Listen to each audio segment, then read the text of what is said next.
Saw this from Robert Griffin III, Heisman Trophy winner, just a minute ago, and Ralph Russo of theathletic.com is our guest. The soul of college football is dying because of money, allowing the Big Ten and SEC to get 4 automatic bids into another expanded playoff dilutes the importance of winning. 4 lost non-conference champions don't belong in the college football playoff. The proposal changes open the door for a monopoly of the sport. The business of college football is trying to destroy it. We are joined by Ralph Russo. Doesn't mean you have to agree with Robert Griffin III or not, but Ralph, thanks for your time. You had a story about everything going on today. What was your reaction, or what is your reaction to what might be now just around the corner? I think, from the standpoint of having covered this stuff, the direction we're heading with another field, with a larger field, and the possibility, or probably a strong possibility, of some automatic bids divided up through the conferences, it feels like there's been a march toward this. So I don't feel particularly stunned by the developments, because I just feel like we've been moving steadily toward this direction. I will say this, I guess, one of the quotes that was in my story, and it sort of clarifies things. If you think of the fact that this playoff format was concocted at a time when there was a Power 5 and a pretty potent group of 5 conferences in the AAC with UCF and, a bunch of teams that are now in the Big 12, just the world of college football was very different in 2019 when this thing started being put together. And essentially I had an athletic director, and a couple of them actually referenced this, but one in particular just said, this format, this playoff was not devised for this alignment of the conferences. So when I think people look at it, I think outsiders look at it and are like, why are you changing it already? Why are we going back in and expanding more? And I think the people on the inside who are looking at this playoff are saying, no, we're changing it because it doesn't fit what we have.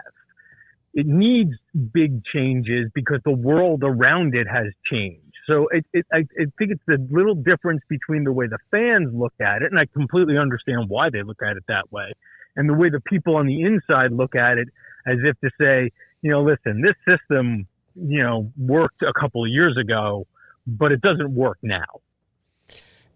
Well, and that's all well and good, Ralph, but why throw in the AQ piece of it? If it's expansion, then fine, expand it to 16, but the automatic qualifier part of it is where they took a thing and they now said, well, we want to make sure, based on some old, outdated information, if they want to say the sport's not the same, well, it certainly isn't the same as it was 11 years ago by trying to use the data they're using now. Yeah, that's fair. And that's the place where I even have a hard time coming along with the idea that you need to carve out these spots. So the argument, but I'll do the best I can to give you the arguments that I hear, right? The arguments I hear are, it takes some, and this is something that I don't think I quite made it into our story, but sort of, on the cutting room floor, is it alleviates a certain amount of, the subjectivity, right? And so you don't really need a selection committee, where you're not putting as much on a selection committee other than overall seeding, if the teams themselves are basically playing their way in through various, play-in games via their conference standing, and then some playing games at the end on championship weekend. You're creating an atmosphere. So that takes sort of the subjectivity, and you don't have to have these arguments about strength of schedule constantly and how strength of schedule should be weighed in. I think that there's some arguments to, if your playoff spots are guaranteed, or there are AQs within that you play into the conference, that allows for more vigorous and robust out of conference scheduling. If you look at what the SEC and the Big Ten are trying to do in terms of playing more games against each other, that would lead, they are more comfortable doing that if they know that they have a certain amount of guaranteed spots in the playoff. Guys, listen, I understand why this would rankle a lot of people. I don't necessarily think it's a great idea either, but all I'm trying to do is give you a sense of what the arguments are on the other side. But I can totally understand the idea of hey, why are we designating right off the bat these two conferences more worthy than the other conferences?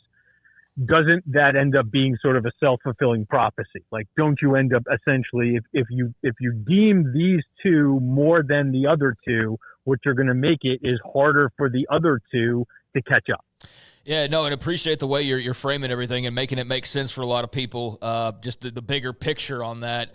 I guess the unknown is too scary for the two leagues to call that bluff, though, huh, Ralph? I mean, because I think there's a lot of fans that they don't have as much actual skin in the game that from the outside go, Brett Yormark needs to call their bluff on this, or the ACC needs to do this or do that. And granted, they've got their own issues under their own houses, but there's got to be a reason why they don't do that, right? And is it just the fear of the unknown is too great? I mean, sure, you don't think the SEC and the Big Ten can go hold their own basketball tournament right now, but I don't know, man. They seem to be pretty smart and working out a lot of things behind the scenes. I wouldn't be surprised if they're like, you want to call our bluff? Okay, fine. It's just you're kind of damned if you do, damned if you don't, if you're Brett Yormark, for example. If you're looking for a wheeled cooler, this is the Arctic 52-quart ultralight wheeled cooler.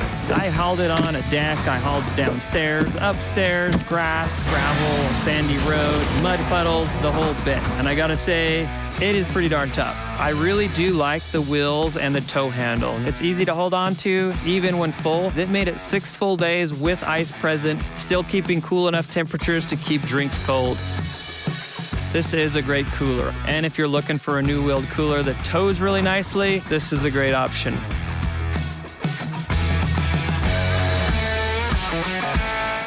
Yeah, I think and only because I know you're mostly talking about football, but you did mention the basketball. I do think the basketball is a little different dynamic because there are such a much bigger field there that I think that there's a lot more willingness within the A4 and more specifically the Big Two there to, continue to have these smaller conferences and AQs. Now, exactly what that means to have where they're going to place some of those AQs, that's a little different. But if you want to stick to football, I think because the field is relatively small, I just don't know. Here's what I'd say. I don't know what the alternative is. Right? They've agreed to this contract to participate in this playoff. But the new deal that goes into effect after this season no longer requires unanimity among the 10 conferences and Notre Dame to make rule changes. It's set up in a way that essentially the folks at the top can sort of do what they want, can construct this thing in a way that they want to do it. It doesn't need full agreement. And I think the problem for the Big 12 and the ACC is a little bit of as you said, what are we going to do about it? What can we do about this? They also just lived through a season in which the ACC had to get a little lucky to get 2 in. And the Big 12 only got 1 in. And we can argue all day that wasn't fair.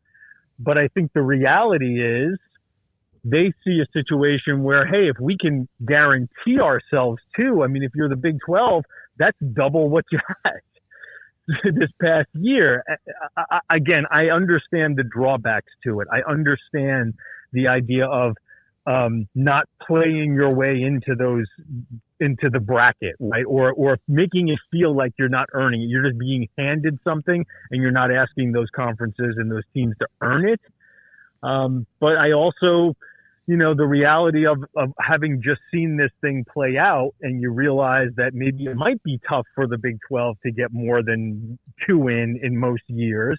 Locking in 2 might not be the best idea. I think the fact of the matter is, if they broke off and decided, no, we don't want to be part of this playoff, we're going to go do our own thing, and you didn't have the SEC and the Big Ten driving the value of it, what are you accomplishing then? Do you think Brett Yormark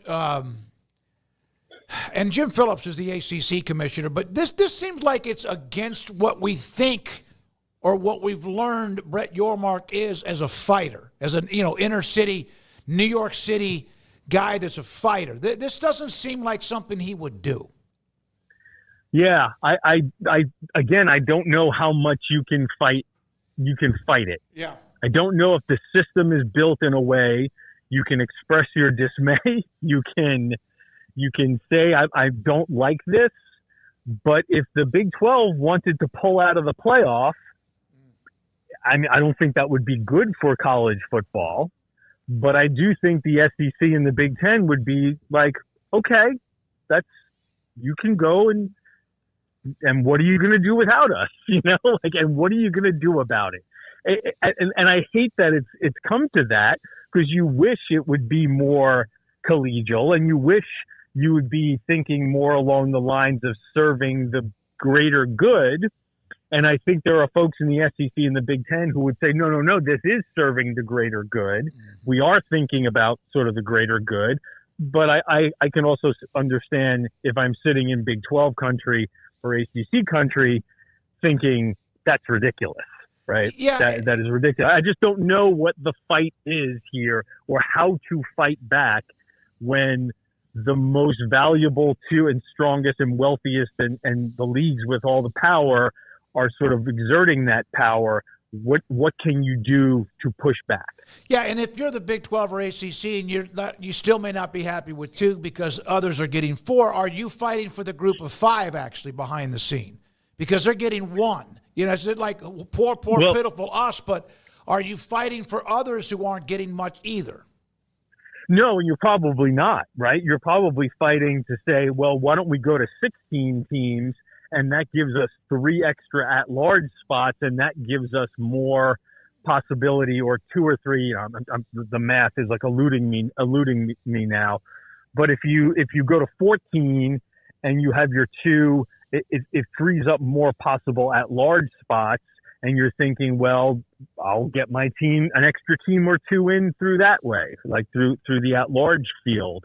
So I think what you're doing is not necessarily right. And that's the other problem too. Like, it's hard to just sort of like, to think of others in this situation, right? Like, if I'm the Big 12 and the ACC, I might find myself going, well, should the G5 even have a spot? Maybe we could open that as another at-large spot. Ralph, so I mean, the where I get kind of confused about automatic qualifiers, though, is also, again, it is sports, and so some years you're not going to have that many. So won't there be pushback from the viewers where, look, the Big Ten has had many years where it's been Ohio State and everyone else? Right. So I think the way you're lining some of this up is the other way I think that I could frame this to you guys is think of the idea that championship weekend becomes the first round of the playoffs. Because I think it's not just reimagining the playoff itself, right? The one that starts after championship weekend.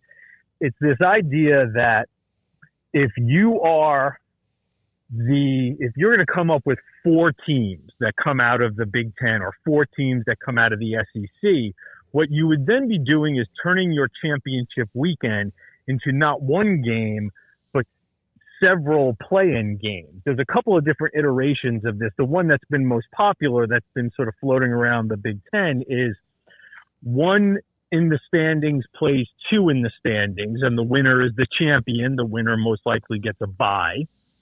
And the loser goes back into having to play sooner, get back into the field. And then you'd have a 3 versus, I'm going to make sure I get the math right here, 3 versus 6 game in the standings, and the winner just gets into the field. But no seed guaranteed, just gets into the field.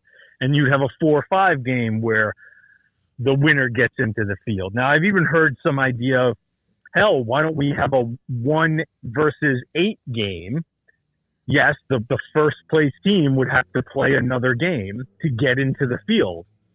And if it loses, you have a Cinderella and you'd be out. Now, again, that's a little extreme. I'm not sure how many coaches are going to sign up for finishing first in the SEC or Big Ten standings and then still having to play another game to get into the playoff. But the idea of creating something of a mini tournament on championship weekend where you have these high stakes playoff games to get into the main bracket, what you're essentially doing then is creating another round of playoffs, right? Another round of winner go home games. Ralph Russo, theathletic.com, with us on 365 Sports. So the next time they meet, Ralph, is like 8 days from now. On the 25th, is that right? Or is that just kind of what? No. The college football playoff meetings, yes, are about a week out. I believe they're in person. It's funny when people say in person, sometimes that can mean in person via computer, but I believe they might be meeting together in Dallas next week. What's happening this week, starting tomorrow and Wednesday, is SEC and Big Ten meetings in New Orleans, including one where the two leagues are going to meet together on Wednesday. Yeah, so they can get their ducks in a row as if they don't already have it. But that just that's essentially it, right? Yeah. They have to get on the same page to a certain degree, and I think there's some question of whether they are. I think that the Big Ten had been a little more on board with the idea of some of these automatic bids and playoff games or play-in games, and I think the SEC is sort of warming up to this idea.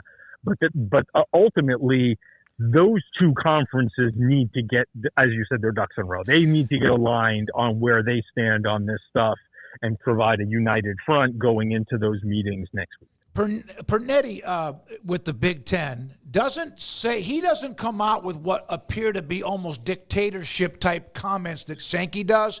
Does Sankey get thrown under the bus a little bit more because of what he says, and the Big Ten is just as guilty here, if guilty is the right word? Yeah. Tony Petitti likes to operate sort of outside the spotlight more than Greg Sankey. Now, listen, I think Greg would tell you he doesn't necessarily want to operate in the spotlight, but Greg has been leading the most powerful conference certainly in terms of on the field product for a while. He has been part of the college sports ecosystem for a while as a person who's been a leader and very much out front in NCAA issues, right? He has just been the face of college sports for a long time. So it's a little harder, I think, for Greg to avoid the cameras and avoid the reporters. I think he's tried to be a little more of laying low, but I just think it's harder for him because he is involved in a lot of stuff. Petitti comes from outside college sports. He was working in baseball. He certainly had experience in college sports before, and he just prefers to operate a little under the radar. And yes, I would agree with that comment. Well, Greg, I think because he has a tendency to be quoted a lot, is easily made sort of the face of villainry here of all this expansion and stop messing with the NCAA tournament, stop messing with the CFP. But I think behind the scenes, they are working together and, again, want to be aligned as conferences. So if you're upset with Greg Sankey, you should probably be upset with Tony Petitti as well. Thank you, man. Appreciate it, Ralph. Busy day as always.